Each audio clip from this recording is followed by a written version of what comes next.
Hey friends, and welcome back to my channel. It's Teresa here. Today I have a 12 by 12 hybrid scrapbook layout for you for the Allison Pennington creative team.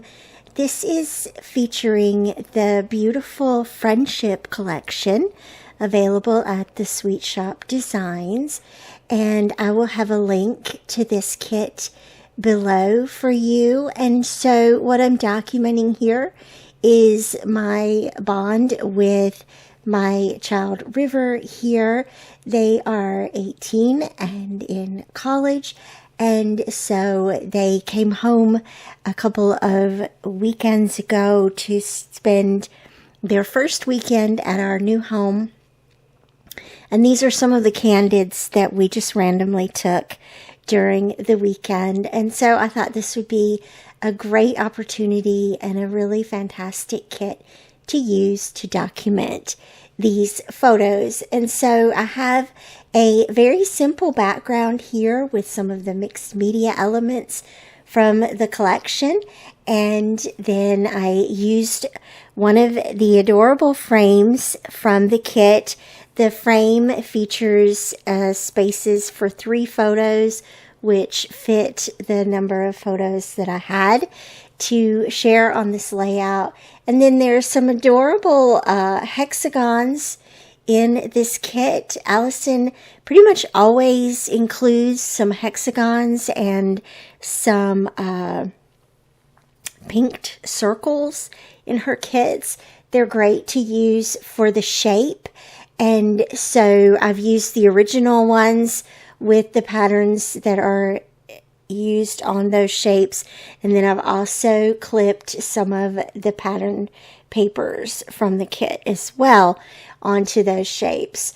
And so I'm going to use those to play up the background a little bit and add some fun color and texture here to the background. So one of the things that I was inspired by is this craft paper, sort of pattern paper in the kit.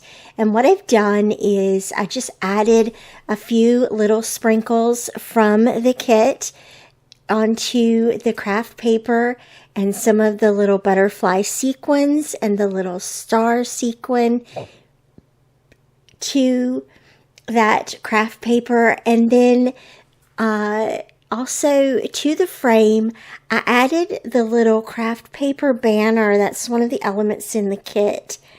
And the You and Me is also a word art in the kit.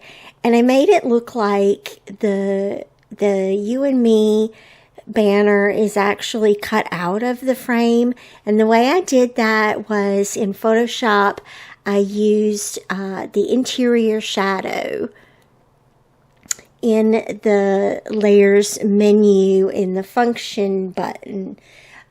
There's an interior shadow, and that makes the drop shadow show up inside the element, and so that makes it kind of look like it's cut out for that.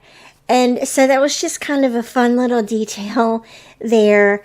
And then the little paper clip there, you'll notice that I digitally in Photoshop erased the interior clip so that it looks like it's clipped over the edge of the photo frame. Just some little tiny details there. And then of course now you can see how I'm using those cute hexagons as visual points of interest in the background of this layout. And so you'll notice that I'm developing a little X here. I like to talk about lines in my layouts and in my scrapbook pages, and how I use lines to tell your eye where to go. And so there's 2 crossing lines here on the background that are created, one with the black splatters, the ink splatters. Those are a digital element in the kit for you. So that creates one line going diagonally from left to right, top to bottom to top. And then the other line is formed sort of loosely by those hexagons from left top to bottom right. And then, of course, what happens at the intersection of that is the primary photo element here that your eye is going to go right to, which is the center photo in that frame set. Just very simply, I added the one floral element and a couple of word strips and completed this fun little layout. I hope you have enjoyed today's video. Thank you so much for watching. And as always, I'll see you back here again real soon. Bye-bye.